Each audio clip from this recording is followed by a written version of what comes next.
Tonight we have another excellent resource person to speak with us, Dr. Catherine Meeks. She's the director of the Anselm Jones Center for Racial Healing in Atlanta, Georgia. I like her description. She identifies herself as an author, racial healing consultant, and midwife to the soul. She is a workshop facilitator, a popular speaker. You should hear her travel schedule. She's a radio commentator, newspaper columnist. She recently serves as the chair of the Beloved Community, a commission for dismantling racism for the Episcopal Diocese of Atlanta, and she is a lay preacher in the Episcopal Church since it says she retired. I don't think she's retired, not in any stretch of the imagination. She's also the author of several books. The one of them that I hear is Living into God's Dreams, Dismantling Racism in America.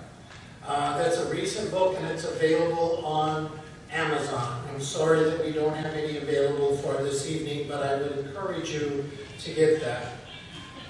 She's also several other books, Standing on Their Shoulders, a celebration of the wisdom of African American wisdom.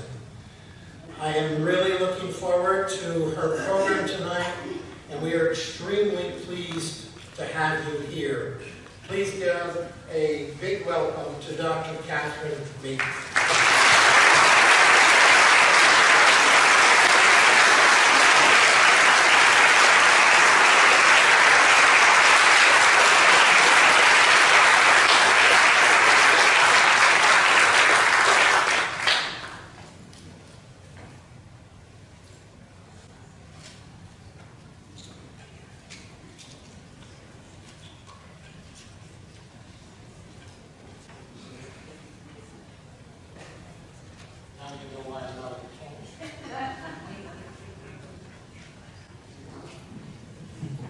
Good evening. Good evening. It is a delight to be here with you. I bring you greetings from the Diocese of Atlanta, where the temperature was like in the 40s yesterday when I left. So I've got on my sandals today, but I'll have my socks back on in the morning. It's amazing to me that people ask me to do events, and I say yes, and then like last year, I think it was in the early fall when Keith got in touch with me. So it didn't feel like this day was ever going to come. But then you wake up and realize that it's the day, and I'm here. And it's been wonderful to be here just since yesterday. Got a chance to go to the ocean today, which is one of my favorite things, one of my favorite places on the earth. And I don't know how much time you spend at the ocean, but if you don't, it's a pity. You're right here. So I want to do a couple of different things this evening. I want to talk a bit about what's necessary to happen if we actually decide we want to be a people who are racially healed. And then I want to talk a bit about some next steps that people might engage in this area. I'm very careful about talking about next steps with people because I think that next steps need to be organic. They need to come out of your energy. And even though I might be doing something somewhere that's a really good idea, you may not have the energy for it, and you may have the energy for something totally different. But I am willing to do a little bit of out loud brainstorming that might trigger some possibilities. So we'll do that toward the end, and also leave some time for you to ask questions or whatever. I do not necessarily like just talking to folks and then going away. I like to hear what people thought they heard me say and what got struck for you. So I want to start with, there's this lovely story in the New Testament where Jesus is coming by.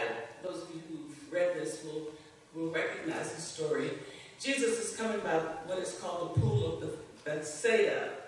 And there's this lame man who's laying on the side of the pool, and he laments to Jesus that I've been laying here for 30 years and never been able to get in the pool. Because the story is that there comes a time in the year when an angel comes to the pool and stirs up the water, and when the angel does that, if you can get yourself into the water, you can be healed of things that are wrong with you. So this guy's been there for 30 years, and he hasn't been able to get into the pool. And Jesus doesn't join him in lamenting about it. Jesus says to him, do you want to be healed? Which I think, I've probably read that story a whole bunch of times and never really paid much attention to the impact of being questioned when you're complaining, rather than having somebody join in the complaining with you. And so when it comes to racial healing in the United States of America, we, I think, have to ask that question. Do we want to be well? For me, that's an essential first question to be answered. If we decide the answer is yes, then the second question is, what does it require to get well?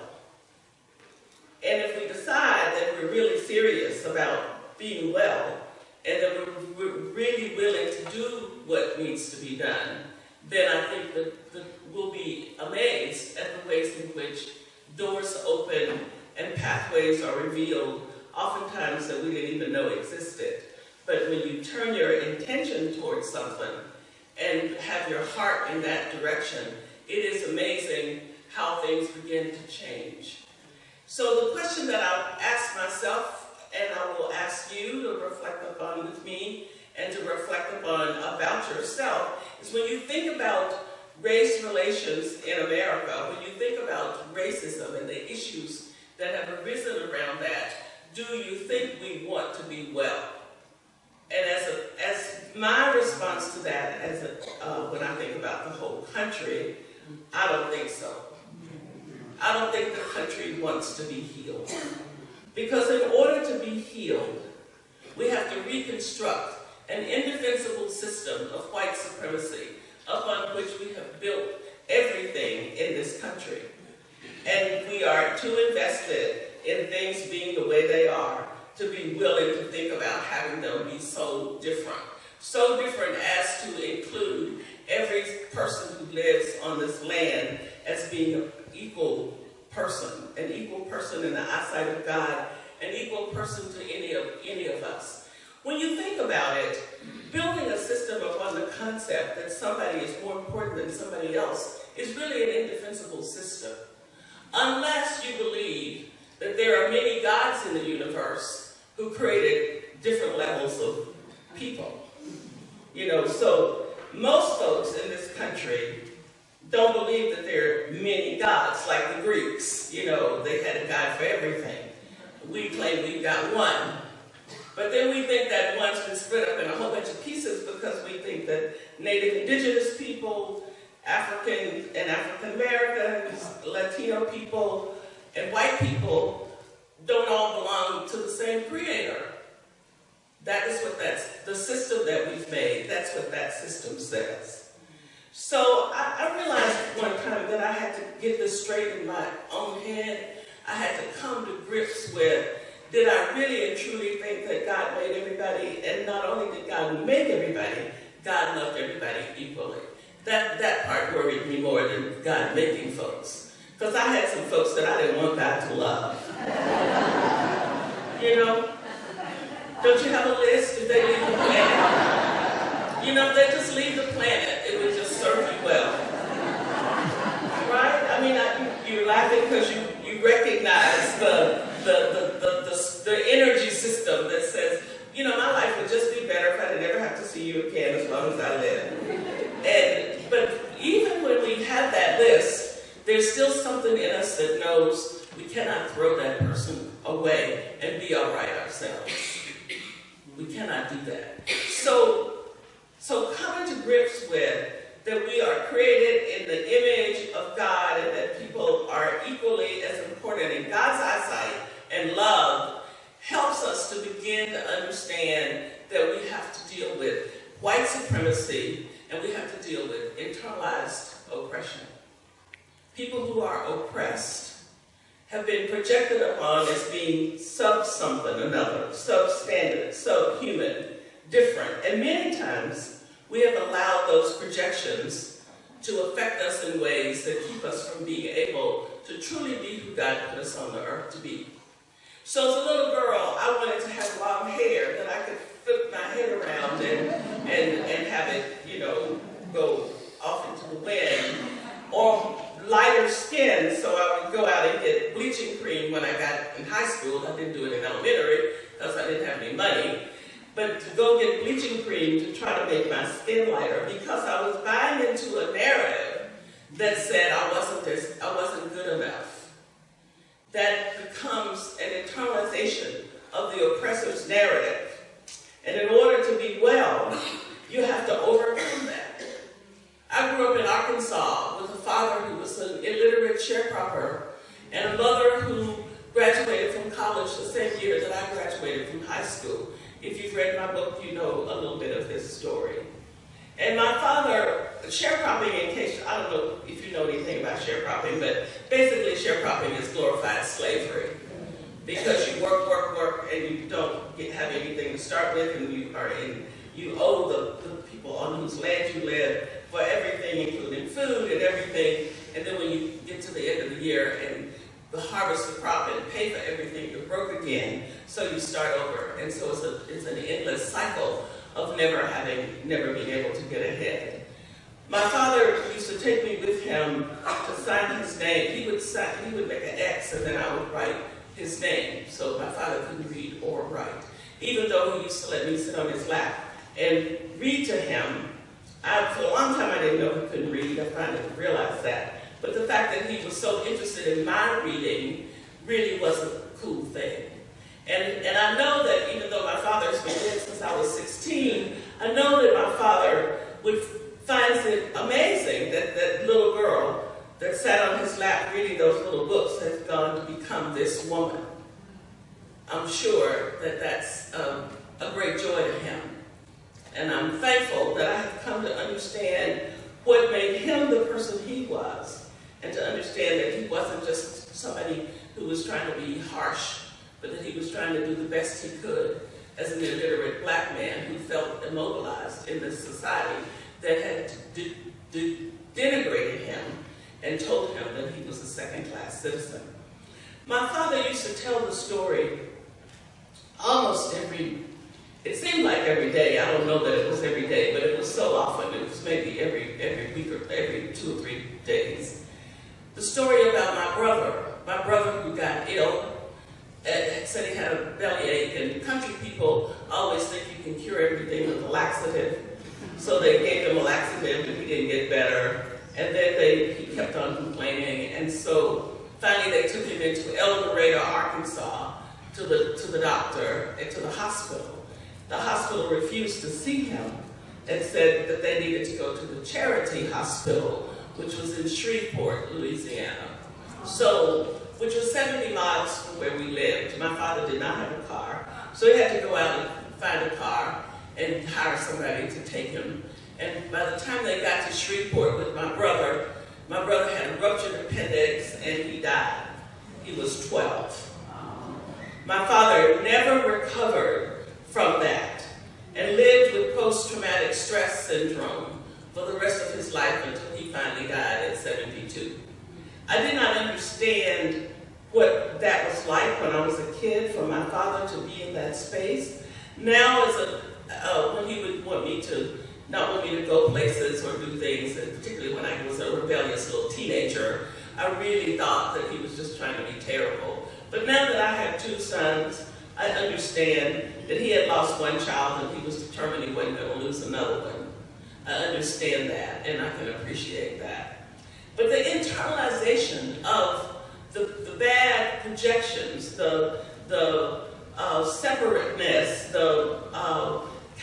always having the message of second-classness be presented in terms of you because of the color of your skin becomes internalized suppression and has to be stood up against. And I, as a black woman, have to say, do I want to be well? Yes. then I've got to deal with that. I cannot pretend that it didn't happen. I cannot just name myself as being liberated. I have to go through the process of becoming liberated. And I've been willing to do that. Looking for truth under every rock. Going to therapists, confronting people, confronting myself, doing everything I needed to do so that I could be well. To be not like my father. I made a promise to myself as a little kid that I would live my life in a more liberated way than my father. And only 2 or 3 years ago did I realize that I'd actually kept that promise to myself. That I've grown up to be this person who is free and liberated and empowered and very thankful about that. And that my being a liberated, empowered person does not diminish any other human being on the earth. Nobody is less because I am what I need to be. And that's a part of what the racist construct likes us to think, that if everybody gets what they deserve and need, then somebody won't have what they need. That's not true. The universe is big enough to encompass the health of everybody on the planet. That's right. And we need to remember that. It's not, I don't need to belittle myself or leave myself in a, try to fit myself into somebody else's box so they can be all right. If my being in a box is what makes you okay, then you're in trouble. And that's how we've constructed life in this country that says white people have to be up here, black and brown people have to be down here, and that's the way it has to be so everybody can be all right. It's not true. White supremacy is also an equally bad fallacy. So if your commitment is to my skin's white and I've got a certain set of privileges that come to me because I'm a white person, and you can't get past that, then you can't get well. Because we have all got to come to the place where being well is more important than being brown or being black or being white. Being well, being human, being willing to believe that everybody's story is as good as everybody else's story. And even if I don't understand your story, even if I don't quite get your story, it is your story. And there has to be something in me that is willing to let you tell me that story. So I have to listen to the white supremacist as a black person. I have to listen to the white person who doesn't understand why some black kids are mad at them, don't like them. I mean, I hear this all the time. I go all over the country doing this work, and I hear this all the time. Well, you know, everybody doesn't have to like you in the first place. And in the second place, if you stop for a minute and pay attention to what has gone on, what is continuing to go on, you might get a clue about what that rage is about. And you also need to understand that everything is not personal. That there is a collective society that we have to deal with as well as our individual selves. I think that the issue of wellness is an individual thing. I mean, each person has to get well for himself or herself. You know, the community is critical to the process, but you can hide out in the community. Your community can be moving on down the road doing good stuff, and you can be a messed up part of it and never confront that if you choose to. I've watched that happen. You can get all involved in being an activist and trying to solve the world's problems and be the most messed up person on the planet. So it is very important to understand that inner healing and outer healing go together. That you don't get to choose.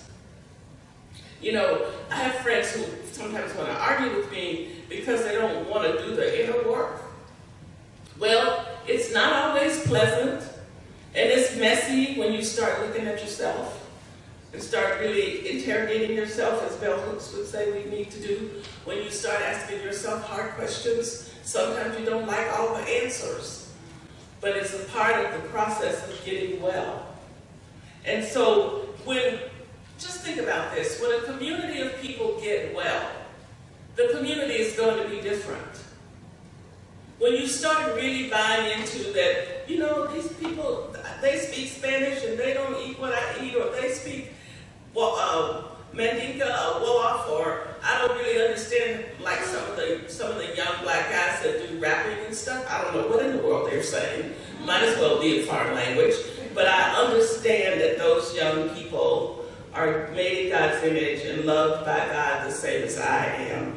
And instead of trying to berate them, I need to work on trying to understand them and understand what they're doing. And part of what they're doing is trying to liberate themselves. They're trying to be well. And I have to, if I'm on the real journey of trying to be well myself, I will appreciate other people as I see them trying to be well.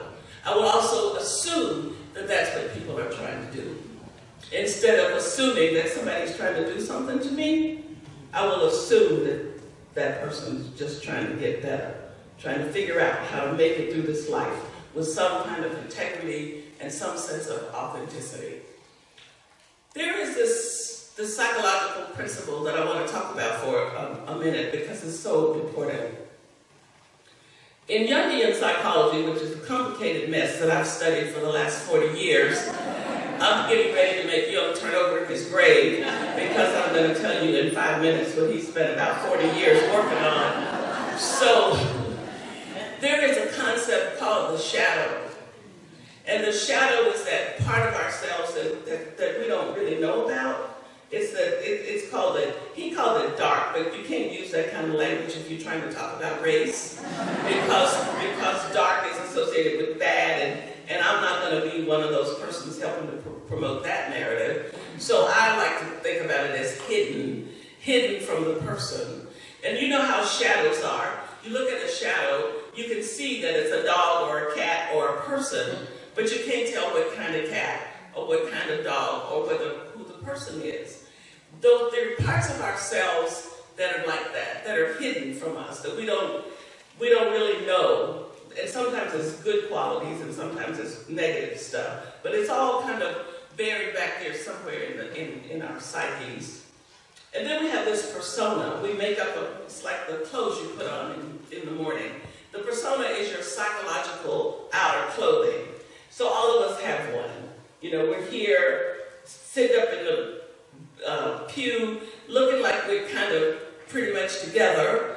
But maybe if you'd seen some of us this morning, you would have seen a different persona.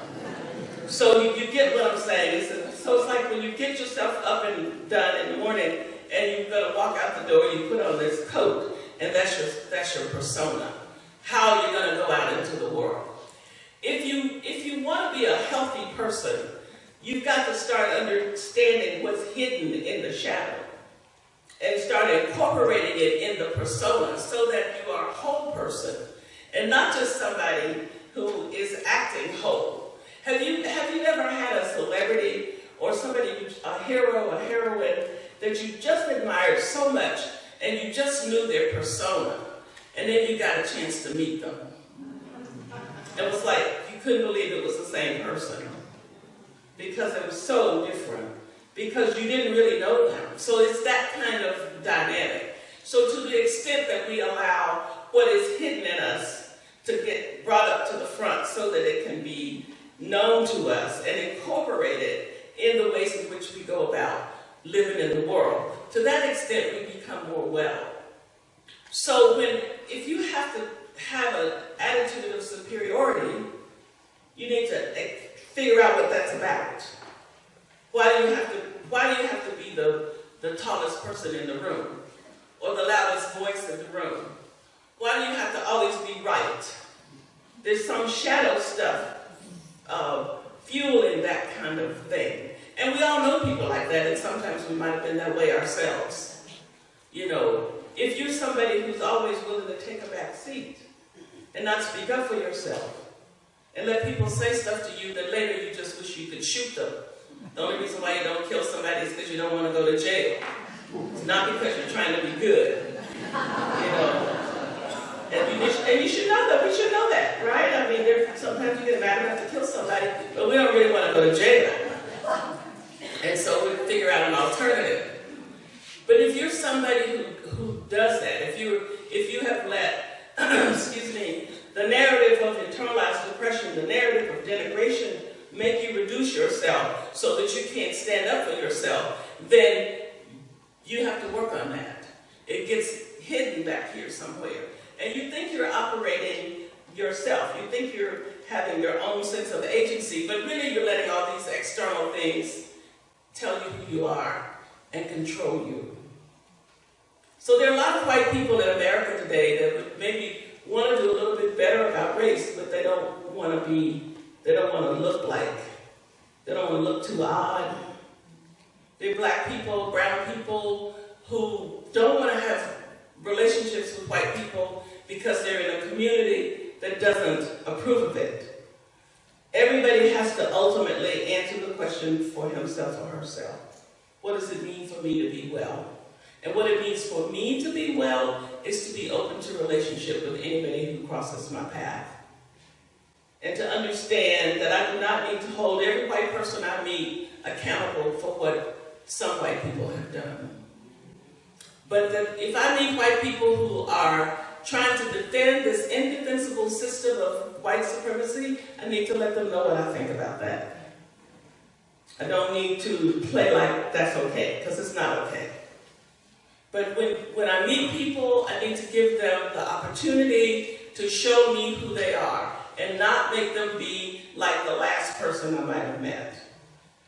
So I sat in a room of doing a dismantling racism workshop in Atlanta, and this white man was lamenting how good he'd been to these black people, and somewhere he'd sort of taken them under his wings, and he'd been really good to them. And then he went off someplace, and there were black folks who treated him pretty badly, and he was just so distressed about it. And I was the leader, so I had to sit myself down and say, hey, brother, welcome to reality, is what I wanted to say.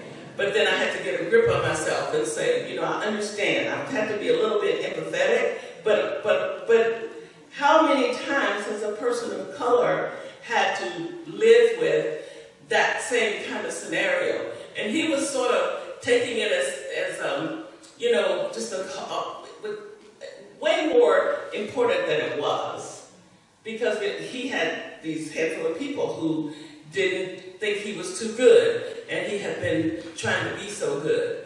How many young black and brown people are in prison who are trying to be good?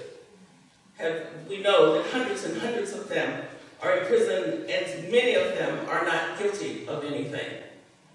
And yet they have to figure out some kind of way to make it. So they have to figure out how to get well after those experiences. So my point here is that white people can't be thin-skinned when it comes to this if you really want to be well. You can't let, you know, you've got 5 black folks that you've connected to, the 6th one didn't like you, and now you want to run for cover. And you can't do that, because we, black and brown people, have had to have 5 white people that were okay and 6 or 7 or 8 that were not. And then when we get to 9, 10, and 11, we're still ready to have our hands open to say, well, let me see, I'm not going to make you pay for what those folks did. There's too much generalizing in our country right this minute about, you know, like this person has to represent a whole group. We need to watch out about that. We need to become more careful about taking people as we encounter them and letting people be who they are and trusting that folks are trying to do the best they can. Now, my mother never understood this attitude that I've just described. My mother, I had lots of white friends, lots of black friends, a handful of brown friends. My mother never understood my white friends being friends, because my mother lived in a generation where that was something that she could not have imagined. And that's okay. You know, I wasn't ever trying to set her straight. I just brought my friends around, took her around them, and she managed the best way she could. But she couldn't really get it because she had had too many negative experiences. And I know that there are many people who have had negative experiences across racial lines, but I don't think my mother ever got around to asking herself about being well when it came to race. My mother just saw the world the way she saw it, and sometimes, you know, you have to live with that. You have to live with not trying to make somebody else be something, particularly when it's your mother. I mean, I think you get that. I think you get that part, you know. But for us in this room, it's not our mothers, it's us. It's not that we have to be trying to tell somebody else something, it's we have to tell ourselves. So I can't claim not to be able to be on the journey because my mother struggled with it.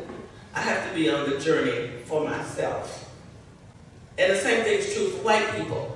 You can't claim that you can't get over those lines that have been etched in your brain cells about division and all that stuff and supremacy because that's what your grandparents thought. Because your grandparents aren't responsible for you. My mother was not responsible for me. I have to be willing to be on my own thread. And I've been willing to do that. So now I've talked to you about the shadow. In order to get to know the shadow better, pay attention, first of all, to the people that just drive you crazy. The people that you just wish would leave the planet usually are some of your greatest teachers. They get put in your path to help you wake up to some things that you need to pay attention to. I wish I didn't know that. I wish I didn't know that because I want to just be mad and grumble about them instead of saying, what is it that I need to learn and why is this person here? What is this person here to teach me? That's really the right question. But the way I want to do it is I just want to talk about them and get rid of them. But I know better than to do that because if I do that with that one, then I get 3 more later.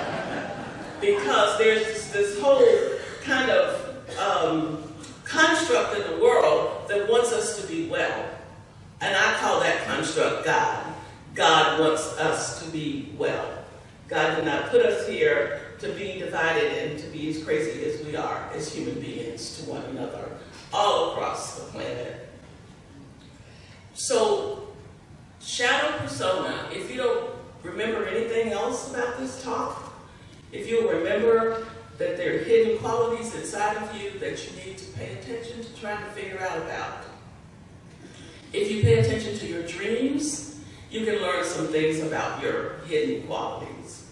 The kinds of dreams you have, the characters that come up in your dreams, the interactions with people. If you drive down the road and catch yourself projecting, making up stories about people when you don't know anything about them, you know, everybody does it. Everybody does projecting. But you need to stop yourself and realize that you are projecting. You know, if I see somebody driving a certain kind of car and start telling myself a story about them, I'm talking to myself. I don't know that person, but we act like what we're thinking is the whole truth. And then if we actually meet the person, we got this little narrative that's in our head, and we won't let them tell us anything about themselves because we already figured it out, though we hadn't even met them before. That happens too many times, and we have to work on that. If you want to be well, if it's an inner journey of working on the stuff inside of us that needs to be healed, then you go out into the world and you stand against those structures in the world that want to denigrate people. There is not going to be any racial healing in this country unless there's justice. And that's important to know. It's not cheap. It's not cheap.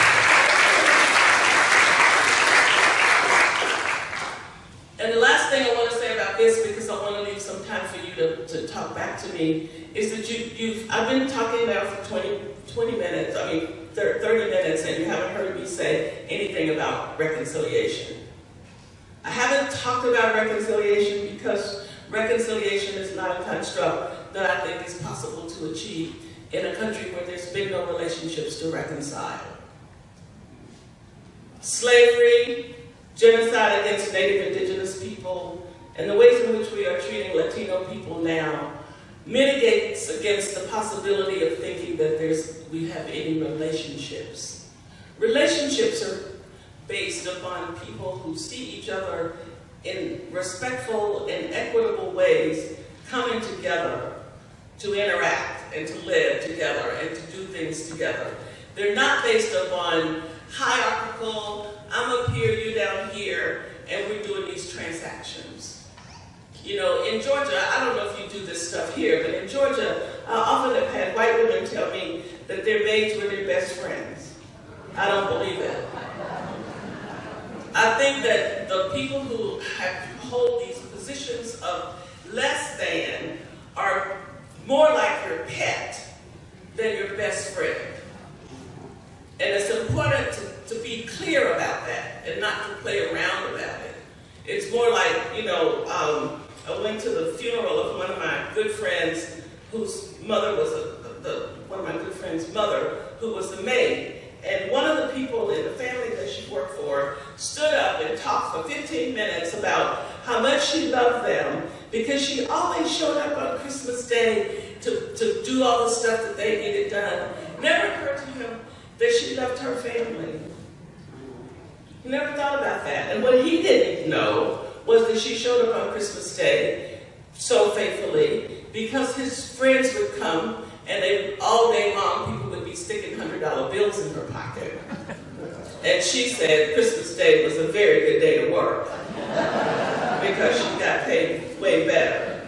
He thought she was there because she just loved them so much. And so some of these people who talk about their servants being their best friends don't really know anything about the lives of their servants.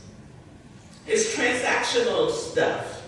You're transacting an arrangement, which is not to be mistaken for a relationship. So if we were trying to reconcile something, we would be trying to fix those relationships that have been broken. But those relationships didn't exist in the first place. So we have to get well, excuse me, we have to get well and see if we can develop some relationships on the basis of equitable respect for one another that grow out of people who have been healed coming together with each other. Now, this is not like some, you know, magic, or it's not like there's some, if you've got some friend that doesn't look like you, that you're just going to decide you don't have a relationship. That's not what I'm talking about. I'm talking about collectively, and I think collectively we need to stop talking about racial reconciliation. We need to stop having pulpit swaps and choir swaps and all these little things that we do and calling it racial reconciliation when that's not how you get there. That's what I'm talking about. We need to be more authentically connected to what the process really is to get from where we are to where we need to go. It is a journey that's possible. It is a journey that is worthy. It is a journey that takes a lifetime. And it's not one that we can just do a little bit of and be done with it. It will take our lifetime. And we still won't be done. When all of us in this room die, there will still be work to do. But all of us need to work as if we think we can fix it. That's the challenge. I want to read this poem to you because, as my friend David White, who wrote this book called The Pilgrim, says that poetry is a language against which there's no defense. So you can have defended yourself against most of what I've had to say, but maybe the poet can speak, and you will hear something that you may not have heard in what I've said already. It's called Second Life, and it's one of my favorite poems because it sums up the struggle, the task, the challenge, the paradox so well that we are okay and we're not okay, that we have much work to do and we have to live as if we think we can fix it, but we know we can't. We have to hold all of those paradoxical things, and this poem speaks to a lot of that. My uncourageous life doesn't want to go, doesn't want to speak, doesn't want to carry on, wants to make its way through step, wants to assume the strange and dubious honor of not being heard. My uncourageous life doesn't want to move, doesn't even want to stir, wants to inhabit a difficult form of stillness, to pull everything into the silence where the throat strains but gives no voice. My uncourageous life wants to stop the whole world and keep it stopped, not only for itself, but for everyone and everything it knows, refusing to stir a single inch until given an exact and final destination. This uncourageous life wants to win some undeserved lottery so that it can finally bestow a just and final reward upon itself. No, this second life never wants to write or speak or cook or set the table or welcome guests or sit up talking with a stranger who might accidentally set us traveling again. This second life doesn't want to leave the door, doesn't want to take any path that works its own sweet way through mountains, doesn't want to follow the beckoning flow of a distant river, nor meet the chance weather where a path takes it from one discovered world to another. This second life just wants to lie down, close its eyes, and tell God it has a headache. But my other life, my first life, the life I admire and want to follow, looks on and listens with some wonder and even extends a reassuring hand for the one holding back, knowing there can be no real confrontation without the need to turn away and go back away from it all, to have things be different, and to close our eyes until they are different. No, this hidden life, this first courageous life, seems to speak from silence and in the language of a knowing, beautiful heartbreak. Above all, it seems to know well enough it will have to give back everything received in any form, and even sometimes as it tells the story of the way ahead, it laughs out loud in that knowledge. The first life seems sure, this first life seems sure and steadfast in knowing it will come across the help it needs at every crucial place, and thus continually sharpens my sense of impending revelation. This first courageous life, in fact, has already gone ahead, has nowhere to go except out the door, into the clear air of morning, taking me with it. Nothing to do except to breathe while it can, no way to travel, but with that familiar pilgrim movement in the body. Nothing to teach except to show me on the long road how we sometimes like to walk alone, open to the silent revelation, and then stop and gather and share everything as dark comes in, telling the story of a day's accidental beauty. And perhaps most intriguingly and most poignantly and most fearfully of all, and at the very end of the long road it has traveled, it wants to take me to a high place from which to see with a view looking back on the way we took to get there, so it can have me understand myself as witness and thus bequeath me the way ahead, so it can teach me how to invent my own disappearance. So it can lie down at the end and show me, even against my will, how to undo myself, how to surpass myself, how to find a way to die of generosity.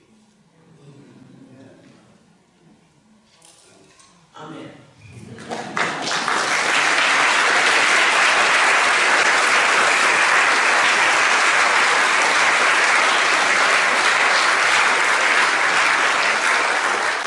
Like we've done before, we have a mic on this side and a mic on this, and we'll move back and forth, or whoever's first. So if you have a question, comment.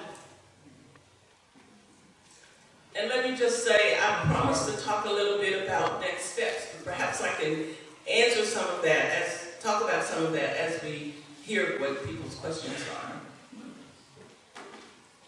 I thank you for what you said this evening. Just a comment, I think Henry Nouwen comes at it in a little different direction. I don't know if you're familiar with him. I'm very familiar with him. But he speaks about being hospitable. Mm-hmm. whereby we create an open space, allow an open space, not to be critical of others, not to be fearful of others, but rather that we allow others to come in, to speak their language, dance their dance, sing their songs.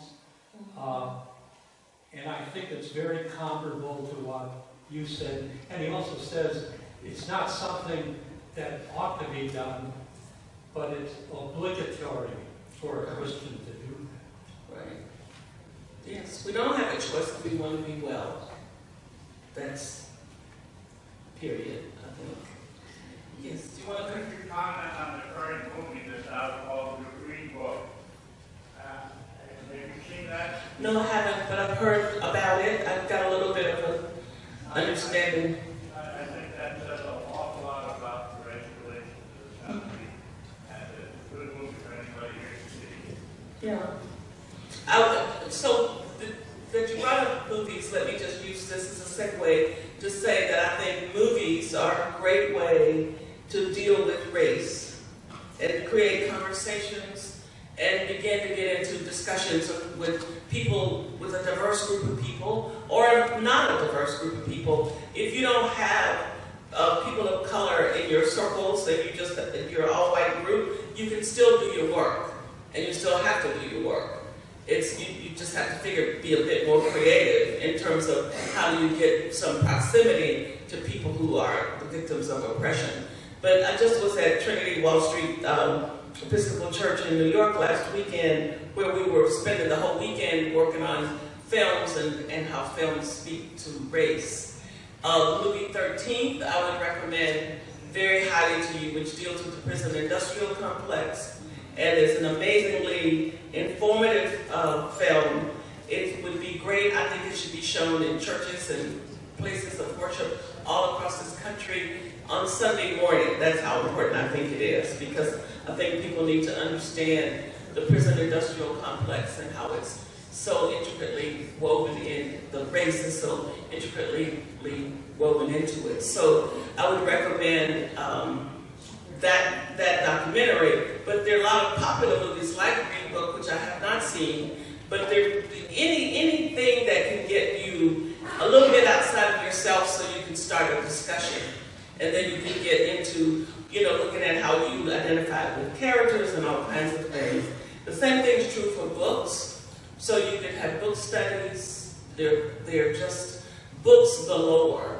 You all are here in Florida, so you need to be dealing not only with African American and perhaps Latino issues, but also Native Indigenous people, because I'm sure you have got some issues around those folks used to live here, and I don't know if you know where any of them are. Yes, sir. What's the name of that documentary? 13th. It's called 13th, like 1-3, and it's based on the 13th Amendment and how the 13th Amendment sort of has become foundational for the prison industrial complex. What do you see, how do you see Barack Obama's impact? I'm sorry? How do you see Barack Obama's impact in having elected a black president? Well, it was one of those aboriginal things that happened in America, and we were going to work hard to make sure it doesn't happen again. I'm serious. We were all so excited, and I was really, like everybody else, excited. But, we are a funny lot here in this country. We take a step forward, and then we take 4 steps backwards. And so we've been doing that since the end of slavery.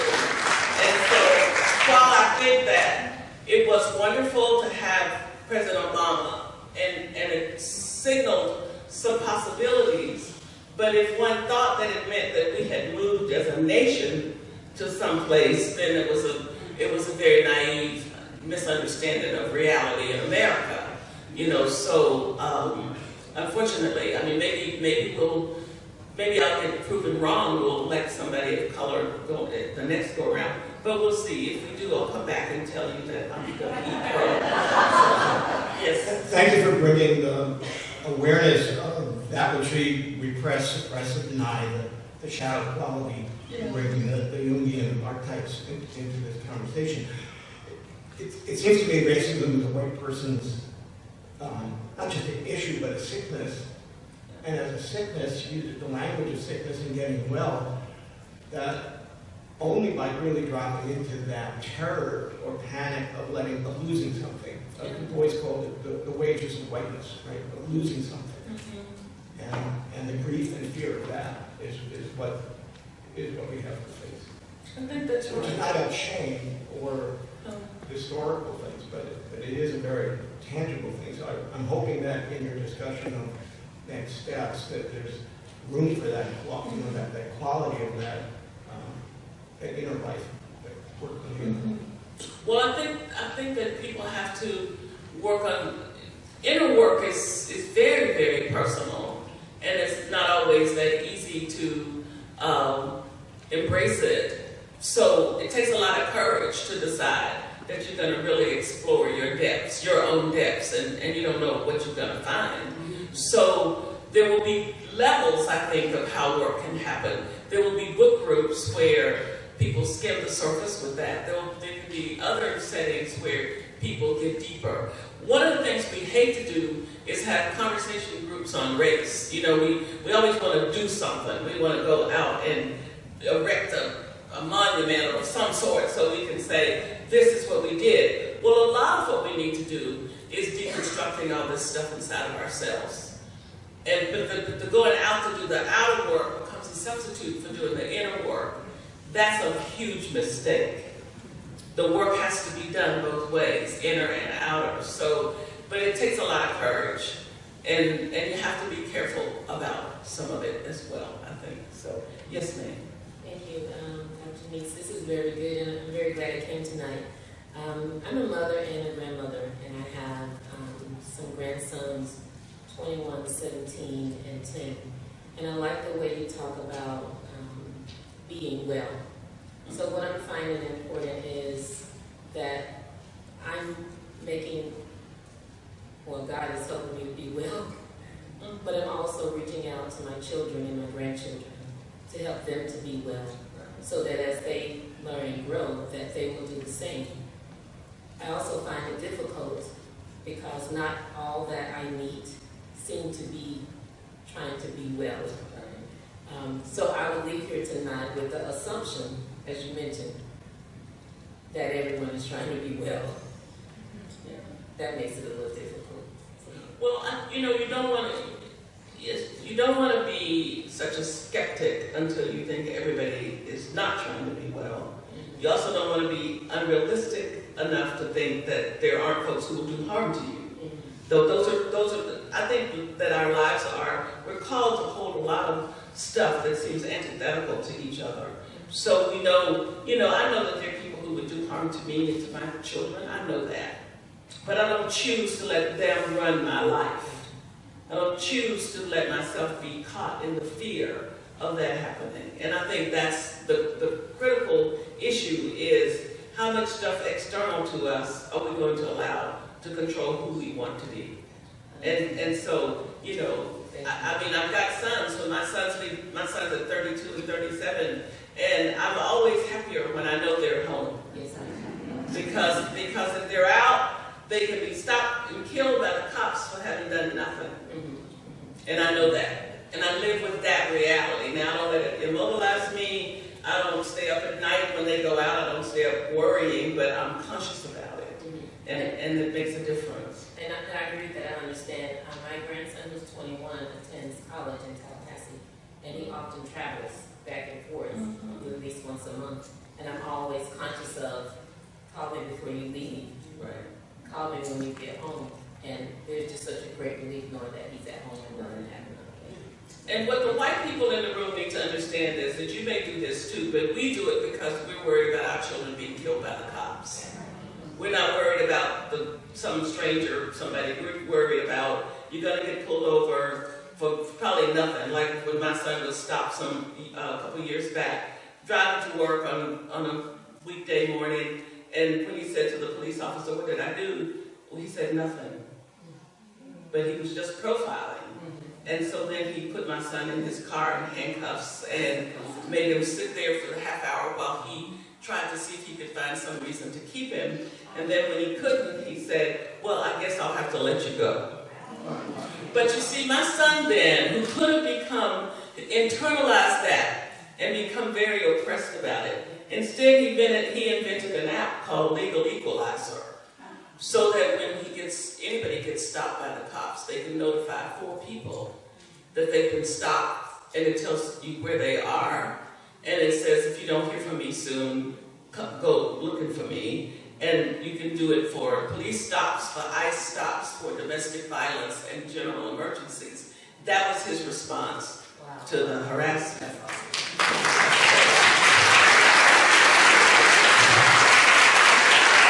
And that's an example of what I'm talking about with stuff that's external to you. What do you do with it? Does it beat you up? It beats up a lot of people, and I understand that, and I'm not trying to minimize that. But we have a choice. We can say, particularly when we become a little bit enlightened, no, this isn't going to be the definition of myself. You gave me these lemons and I'm making lemonade, so blessings to you. Yes, ma'am. Hello, thank you for coming. You're welcome. I never have one thing to say. All right. I'm going to apologize early. Just be brief. I will. I'll write it down. Okay. I think change is needed, especially in the white supremacy situation.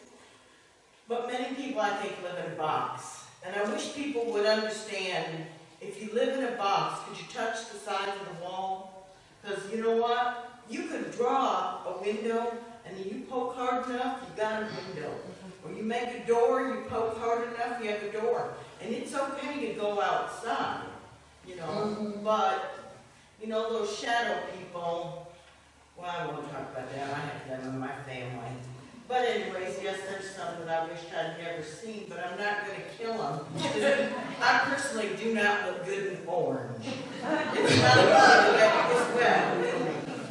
And I like what you said about not everything is personal.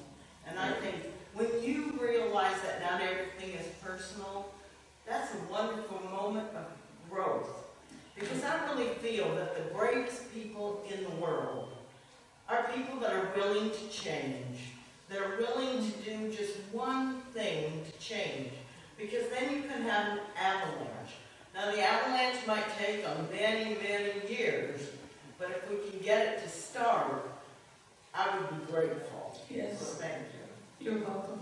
I would like to encourage everybody in the room to think about what is your sphere of influence. Everybody has a sphere of influence. People that you talk to, people that you care about, people that listen to you, people that respect what you have to say. And then ask yourself, in that sphere of influence, what can you do about racial healing? Within that sphere, not across town,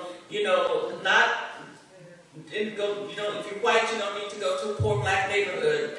If you're black, you don't need to go anywhere. Just look at your sphere and say, what can I do in this space that I actually have some influence in? Because it's true for every single solitary soul, that there's somebody somewhere that will hear what you have to say. Or that, you could say, well, I've been thinking about this, and I wonder if we could do so-and-so, and they'll be ready to join you. So I want to invite you, when you talk about next steps, we always think about events. Events are wonderful, and I love what you all have done here this year with these programs I've been hearing about. What you've done, I think, is fantastic. I'm delighted to be here to be a part of it, but the work has to happen both in terms of events and in terms of ongoing, on the ground, every day. What are you doing to really shift some of this negative energy, interrupting the negativity? It's a daily personal thing and a collective thing, if we will, connect ourselves to other people who can actually be involved with us. I don't know who was first, you or you. So I'll go with you, and then we'll then to you. You mentioned reconciliation. You said you didn't think that it could be accomplished because we really don't want it. Is that what you I said racial. I'm not sure, I don't think we want to be racially healed, and I don't think reconciliation is a choice because we don't have anything to reconcile. So that's a little bit different. Okay. Do you believe that the black people also feel the same way, that they don't, a lot of them don't want certain kinds of change? Well, I just want to pay attention to, when I'm thinking about that, to the systems, to look at the systems, and black people don't own any of the systems. You know, the legal system, the economic system, the judicial system, the political system, we don't run it. We get some access to it, but we don't own it. And so I think when you look at the systems that have to become different, that you can conclude that the systems are in place based upon white supremacy, and there's not much interest in changing that. So I'm not really talking about brown and black people. I'm talking about people who own the systems. So that would kind of apply to women as well, isn't it? Aren't men usually still, I mean, there's a lot of us that are becoming more visible and Yeah. in places of influence. But do you see a parallel at all between white women and black people as far as ownership and inclusion? Well, white women have made the mistake of not understanding themselves as white supremacists, and have thought that because of patriarchy, that somehow excused them from the supremacy notions around race.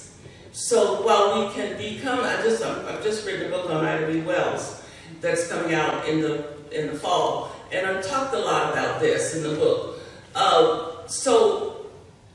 Let me back up a little bit. Oppression is one system.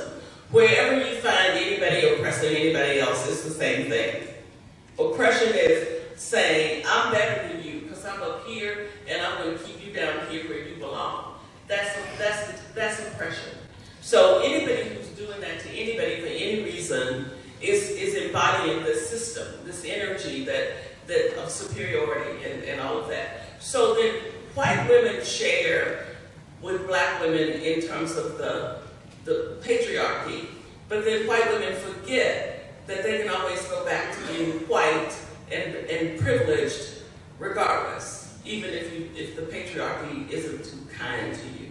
And there's been the best example I have of this is Susan B. Anthony was working, Ida B. Wells was working with Susan B. Anthony. Susan B. Anthony had this great collection of resources to help her to do what she was trying to do, her activism. Ida B. Wells didn't have that. Ida B. Wells got married and to somebody who was a lawyer. Part of the reason why she got married was because she needed some help. And Susan B. Anthony was just beside herself, angry and aggravated because Ida B. Wells got married, because it interrupted her notion about the agenda for feminism. But she had no real understanding of what life was like for Ida B. Wells. Even though she had fired her secretary because the secretary was ugly to Ida B. Wells, she still didn't know who she was. And she didn't understand what it was like for her to be a black woman in America, and that was different from being a white woman. And so that's the rub. So white women have to understand that. I mean, it's not the same thing. Being oppressed as a woman and being oppressed as a black person in America is not the same thing. Even though oppression is the energy that wants to hold you down. And for us to build collectives with each other, there has to be some acknowledgement of that when we get liberated as women, I still have to deal with being a black person. Right? I mean, that doesn't fix it. So, We can always be white. pardon? We can always be white. That's right. That's right. You can, and being white has privilege, and you can always return to that privilege. I love this quote from Toni Garson. She said, black women didn't have maleness, whiteness, maleness, whiteness, it's one other one that's not coming to me. I'm not remembering the third one, but anyway, we don't have maleness and whiteness to fall back up on, so we have to invent ourselves. We have to figure out who am I going to be in the face of that reality, you know? So anyway, thank you for your engagement. Yes, ma'am. I want to share what I did last year coming home from the library in Northport. I noticed... Speaking of mic, I don't know if they can hear you. I noticed that there were 2 police cars on the side of the road with a young black man. And I thought, this needs a witness. I could hear my husband say, no, no, no, no. But I turned around and pulled up to where they were with this white black man. And the policeman said, do you need something, ma'am? And I said, this is a situation that I think needs a witness. And so he said, well, you need to back up. So I backed up, but I got out of the car and stood there. And they scrutinized this very nervous black man and searched every inch of his car once or twice. And I was thinking to myself, this seems really excessive. And I think, I didn't say much, but he finally looked over and said, I'm going to be okay. The black man did. And I'm going to be okay. And so I drove off, but I got the number on the police car and wrote the police chief, which is not easy to find, and said that I'm concerned. And I think we need to do that. And I was very nervous about it, but I think we all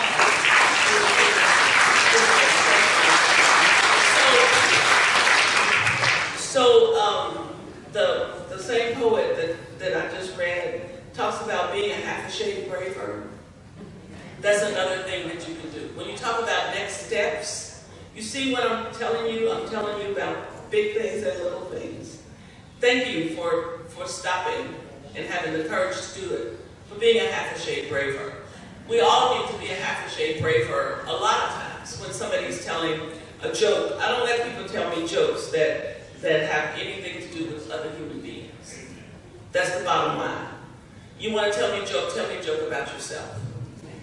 Make yourself the brunt of it, you know, or make it, you know, I don't even want you to tell me bad jokes about animals, because they're alive too. And why do you need to do that? I mean, that's just some needing to be up above something, and it's not necessary, and I'm not going to listen to it. And I don't really care if people think I spoiled the party. You know, I don't care, because there's something about the denigrating process of telling a joke about somebody that's supposed to be anonymous, but that somebody represents somebody somewhere. And those are the kinds of decisions we can make inside of ourselves, and then we don't let people cross those lines. And you don't have to really be ugly. I mean, you can actually just say, I don't want to hear those kinds of jokes, and leave the room. You know, it can be that simple. You don't have to preach, you don't have to jump up and down, you don't have to throw a fit. You can just, and if you do it enough, after a while people quit telling jokes in your presence. And so maybe you'll be a little bit of an outsider, but you've got a little bit more integrity than when you let that stuff happen. And when you let it happen, you feel bad about it anyway, because you know it wasn't right. And so why use your energy feeling bad? Why not just use it for good? Yes, ma'am. Thank you so much for your voice. Could you talk a little bit about, in terms of being well, the role of white shame and moving from white shame to accountability? I think, yeah, it's hard not to be ashamed when you realize a lot of the stuff. When you read the history books, you know, I do a lot of work around lynching. We've done a lot of work in Georgia to remember the lynched. We have a marker on our property at the Center for Racial Healing that names all 600 plus people who were lynched in Georgia. And I'm asking, I'm an Episcopalian, and I'm asking the Episcopal Church in all of the slave states to do the same thing, to Find the folks who were lynched in the particular diocese and build a marker that names them and calls their names. So shame is a thing that, it's like healing. Healing is a process. We have this misunderstanding that stuff is magic. It's not magic. It's a process. So in the process to healing, there's a lot of waking up, and in that process, part of the time when you wake up as a white person and realize some of my friends, white friends whose families own slaves, when they wake up to that reality, it's pretty shocking to them sometimes. But the good news is that you don't have to stay there. You acknowledge it, you don't try to hide from it,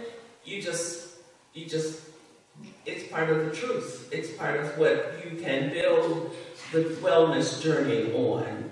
I like to think about the little rocks that we tabernacles that we put down as we're going on the process. And so I think that the bad thing about shame is if you let yourself get stuck in it.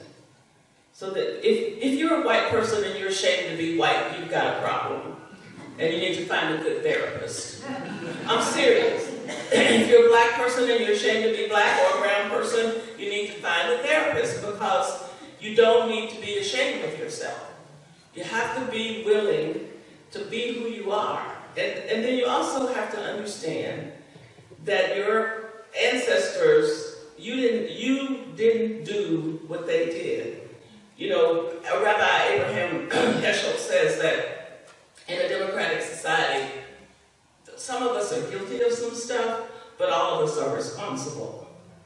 So you're responsible to grow to allow yourself to get well. And what your people back here did, you need to acknowledge it and make sure you're not benefiting from it and being complicit in maintaining those kinds of things. If you do that work, you just got to let yourself off the hook. And the bottom line is, you have to accept that only God is perfect. Only God is perfect. And because that's part of our problem, we're addicted to wanting to be perfect, right?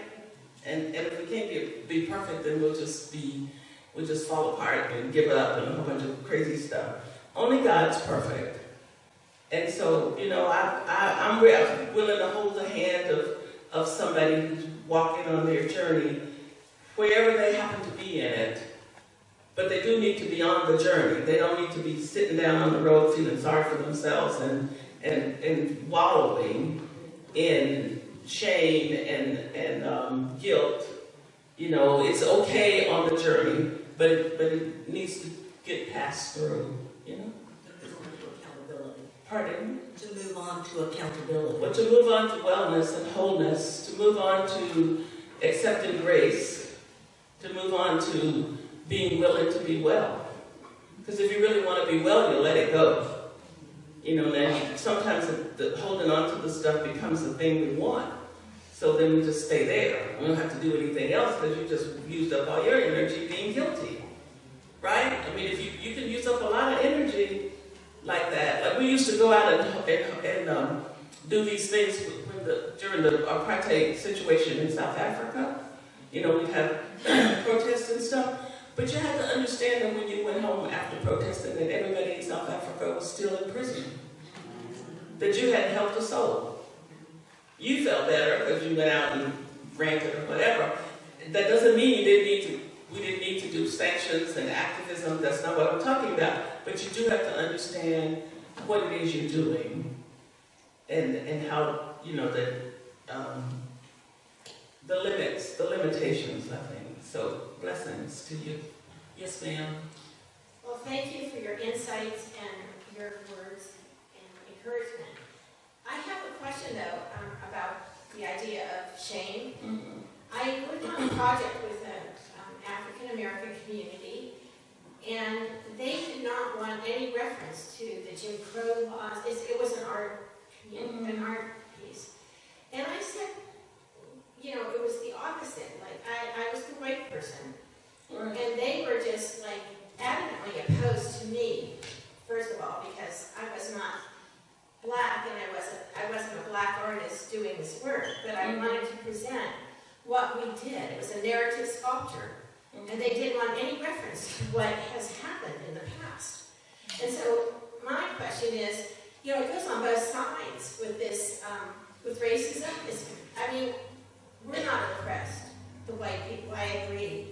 But it's the beginning of all of this resentment from way underneath, you know what I mean, that comes up through generations. And we have to start with the children and the schools and going into places, teaching teachers how to, you know, there's no differences. You're talking to a bunch of, you know, we're adult white people mostly, and we're understanding your words, but how do you see the future with trying to begin with the little souls that are coming up through all this, and not holding on to, you know, first of all, being knowing that was their past. That's our history. We did this to you, right? Like, and accepting it, not saying, no, we don't want any sign of that in this sculpture. Well, in the first place, I don't know the people, so I don't know what all was motivating their responses. I also know that people have to start where they can start. So I would need to know a lot more about that particular situation to have a really good opinion about it. But I do think we have to start with teaching children about being free and about being whole. We've developed a curriculum at our center for 6th to 12th graders that we're disseminating now throughout the Episcopal Church, and we're going to be developing a curriculum for kindergartners to 5th grade dealing with dismantling racism. Because I do think, excuse me, I agree with you completely that we need to start at the beginning. I mean, we need to start with little people, teaching them and about the history and also about the fact that everybody is equal in God's sight. But I don't know what I would say. I would need to be with those folks and understand what was motivating them to have anything really definitive. Like the lady before me, I got shame for the white people, and I said, yes, I acknowledge that, but, you know, like in this whole racism thing, it's like, it's just there. You can't hide it. It's all that's manifested through time. So, you know, it's like that acknowledgement on both sides, without a lot of anger and hatred and all those kind of things, you know, to get there. Well, yeah, but I'm also deeply committed to allowing people to be on their journeys.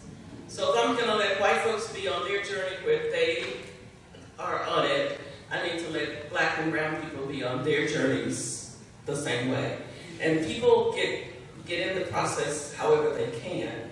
So I don't know. I mean, and like I said, unless I knew the folks and talked to them, I wouldn't know really what to say about this, because I don't know what was motivating the folks. I mean, what is the underlying reason why people are trying to not remember?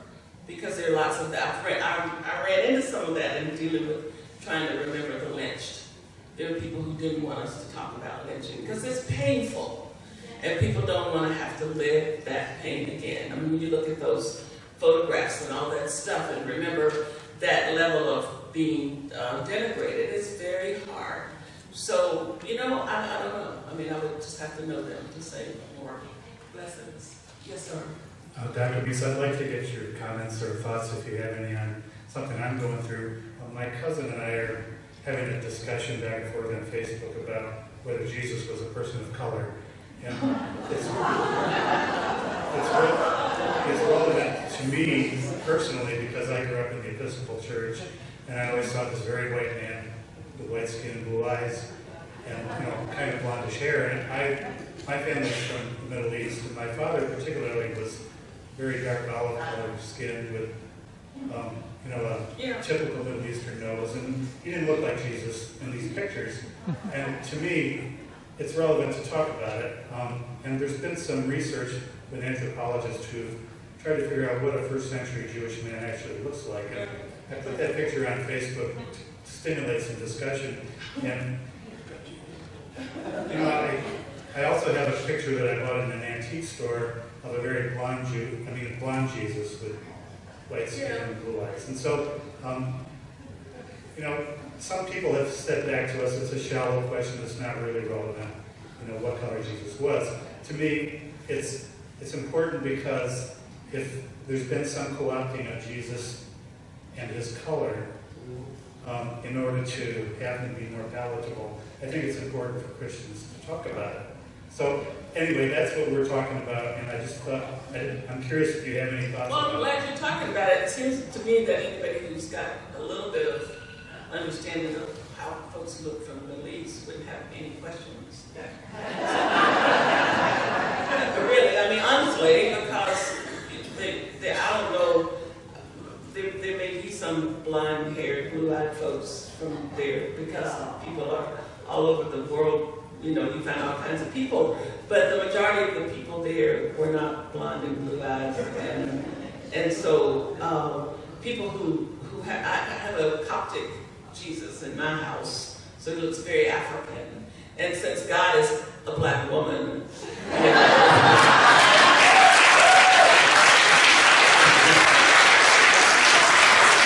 that makes Jesus really the right one for me to have, the Coptic Jesus. Anyway, I appreciate your willingness to have a conversation on Facebook. I would not have that conversation with anybody because I do think that you're right. It is important not to turn Jesus into something that he wasn't. Okay, So, thank you. yes, sir. I'm from Virginia, and right now I'm a little embarrassed by politicians. Yeah, well, You know about the blackface. yeah, I do. Allegations and admissions. Yeah. What if you have any thoughts about what they should do or what should be done about it? Well, you know, that's a pretty serious issue. But I think if we explored the yearbooks of many white politicians, we might find similar stuff. And these folks got outed.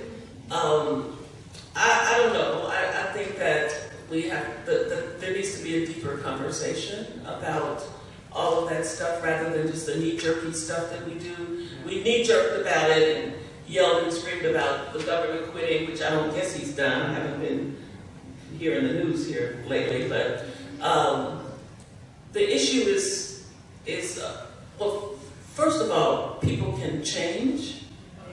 So not so sure that if you went back and looked at what a lot of these folks have done, if there'd be anybody left in office, for one thing, if the requirement is, like somebody said, there needs to be, I heard a commentator the other day saying there needs to be something beyond, you know, we just kill you if you do something wrong. We have just got the death penalty, or else we just act like you didn't do anything. There needs to be something in between, you know.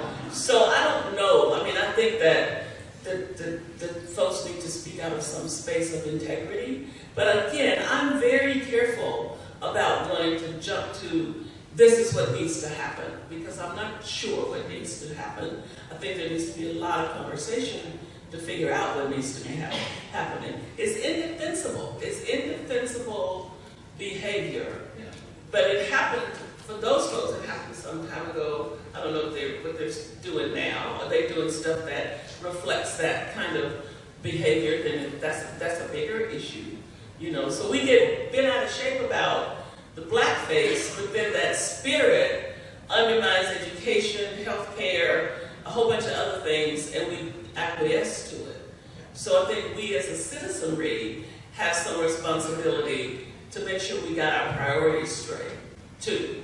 Not that I'm defending somebody doing blackface, but I'm more concerned about 40 million people not having health care, to tell you the truth. And we need to get as exercised over that as we do the blackface. And until we do, then I'm not joining the let's go crazy because this guy did this. I want to go crazy because little children aren't getting educated, because people are sleeping outdoors in the wintertime, and 40-something million people don't have health care. I want to get crazy about that. You know? I just want to say, I am morally outraged by what I really did. On the other hand, you know, I attend this church and we do preach forgiveness. Yeah. I'm torn. Well, I think, yeah, I mean, on a personal level, you have to work that out. But on a bigger level, why aren't we out in the street marching? Because little children have been kidnapped from their parents. Why? Why are we outraged? To the same extent, why are we not so outraged about that? You know, we pick the safe, easy things to be outraged about, and then we just go a little crazy.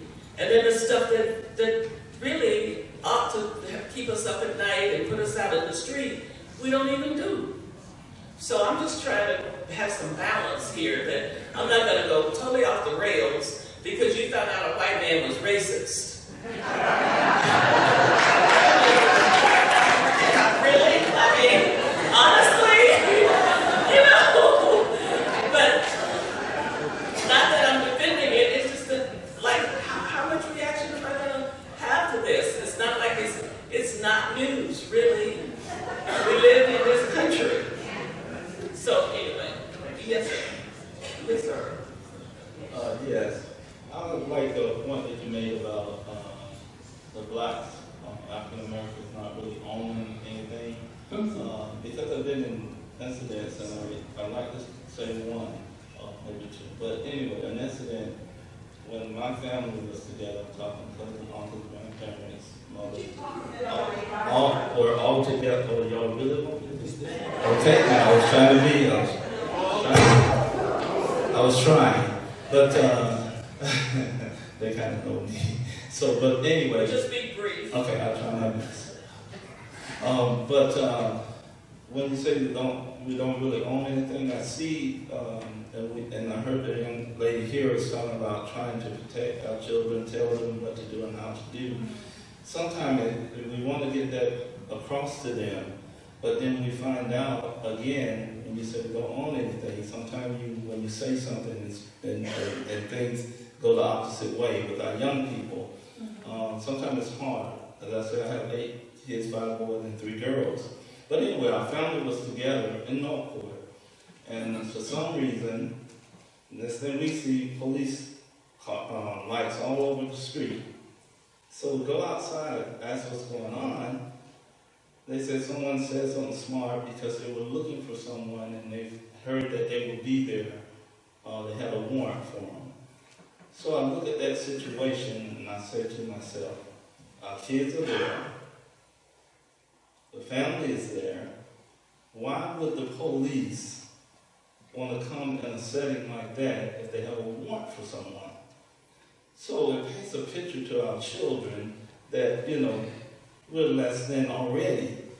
You know, it paints a picture that the police is coming. So we ask the question, you know, why would you come at this time?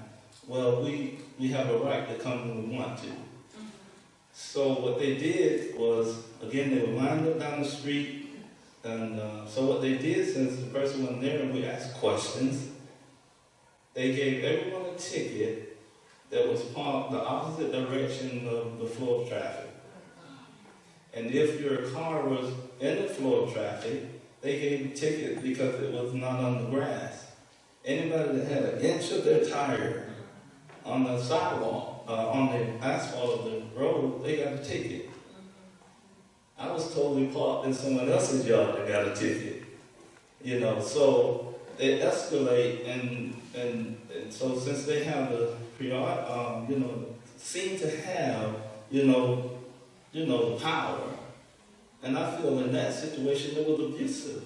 Yeah. Because why come to a place where it's going to cause problems? And then, since you didn't find anything, you found something. Right? Yeah. So I have 4 sons. One was in college in Tallahassee, the young lady said back here. And my son came home from military, and he wanted to see his brother.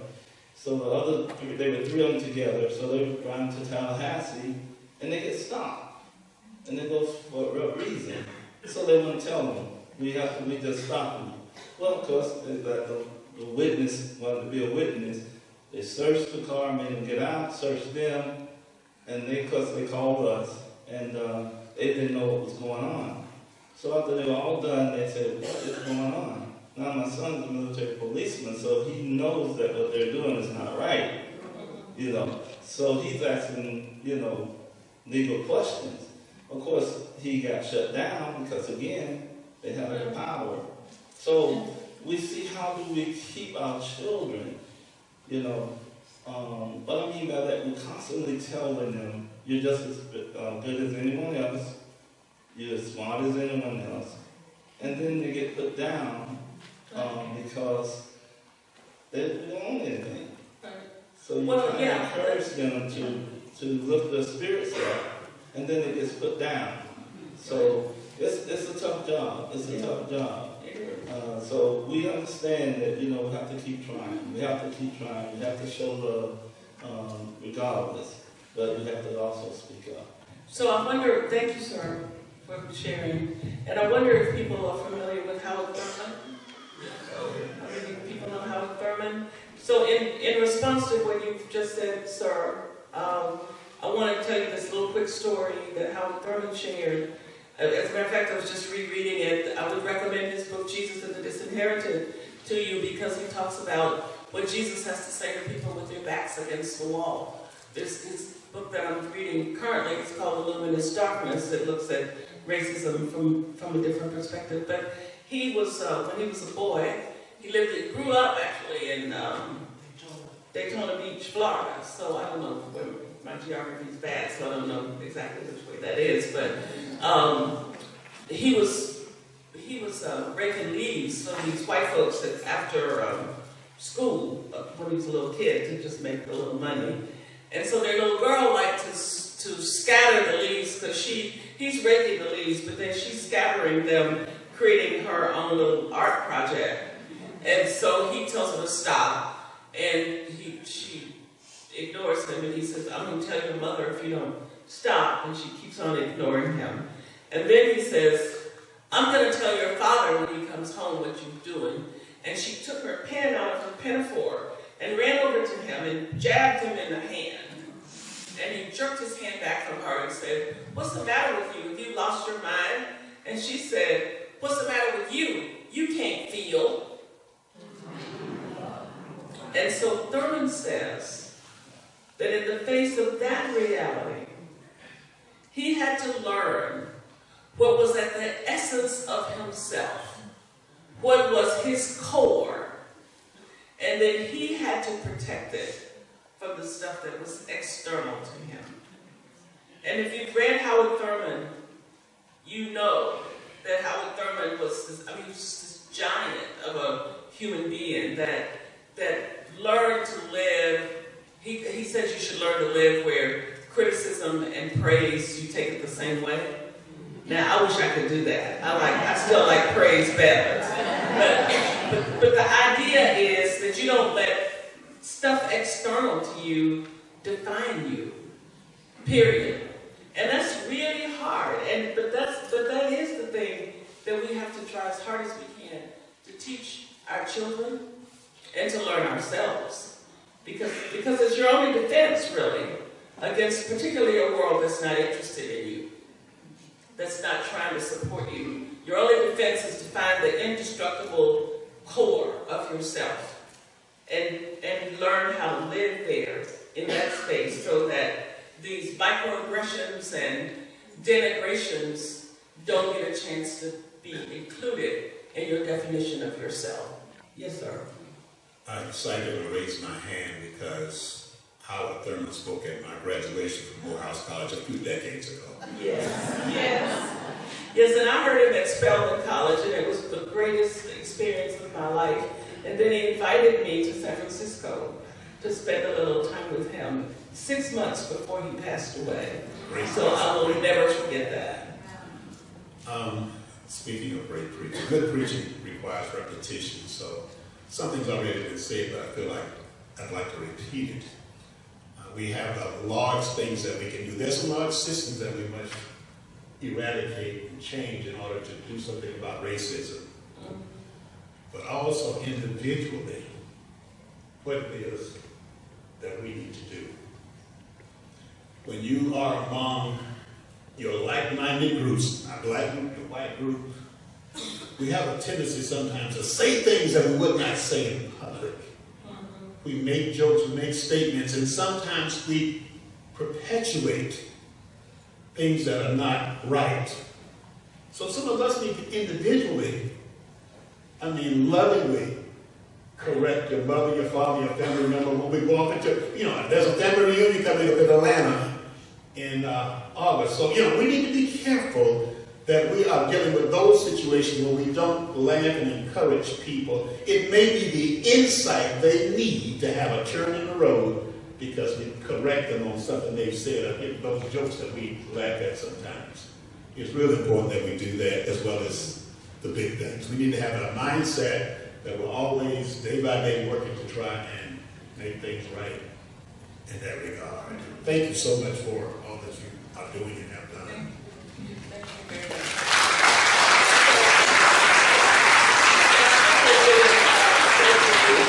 Stop. Yes, go ahead. We are still getting close to needing to stop, but I swear I'll be brief. all right. Say what you like. I just want to add to the toolkit that you brought in. I appreciate you talk about healing in terms of not racial healing, but personal healing. There's a book by Stephen Covey called 7 Habits of Effective People. The things that you reflected on in getting your inner self together, the private victory before the public victory. So get yourself healed and correct before you can go out and affect change somewhere else. So I just wanted to comment on that. So if anybody has not read that book, take a minute to read it because it talks a lot about what you talk about. Yes, thank you. I would like to say that inner healing and outer healing are like your hand in a glove. I mean, you don't get to, some people would be happy to just go try to change the systems and not work on their inner stuff. Some people will be happy to go forever. Some of my friends, I'm in the Atlanta Young Society, and I sometimes get aggravated with my Jungian friends because they think if you get totally individuated, that's it. Well, you need to bring your individuated energy to the world to help the world be better.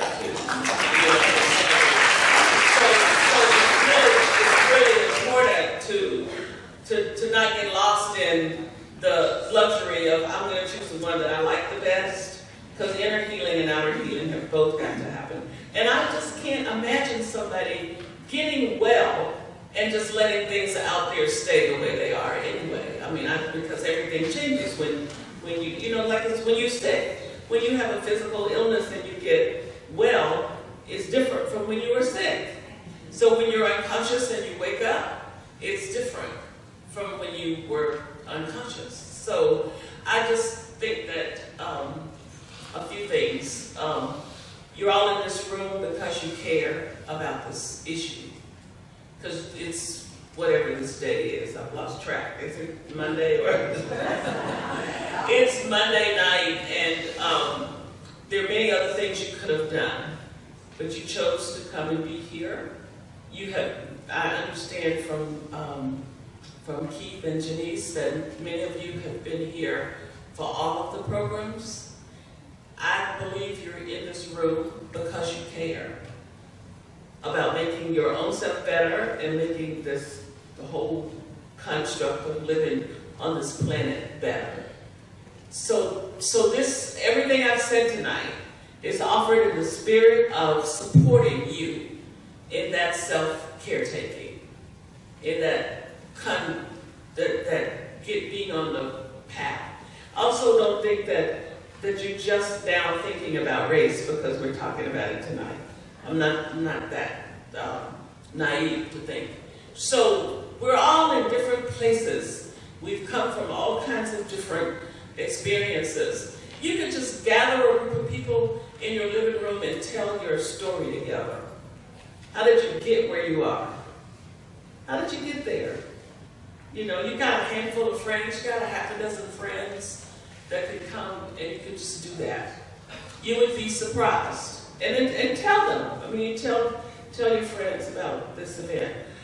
I think that the Interfaith group here is certainly a wonderful catalyst. They put this marvelous program together. They've been doing stuff for a good long while. But it's not totally up to them to get the work done. It's up to everybody in this room to get all of us are responsible all of us are responsible to do whatever we can. And it's important to let yourself hear what you can do. It's really bad when somebody tries to tell you what you need to do, like they live in your skin. And you usually don't do it anyway. I mean, how many things that people have told us we could do, and we say, oh yeah, thank you very much. And as soon as you walk out the room, that idea walked right on ahead of you.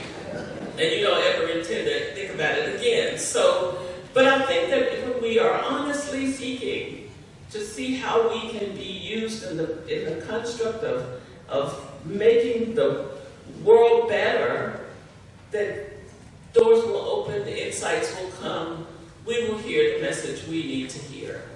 And then every day, when we go to the grocery store, how we deal with servers in restaurants, how we treat the person at the service station, how we imagine what really happens when we hear some of these stories on the news, instead of assuming that the victims were not victims, you know, we make assumptions about people. Every day, we get the opportunity to be a half a shade braver. I hope you will take that opportunity. Thank you.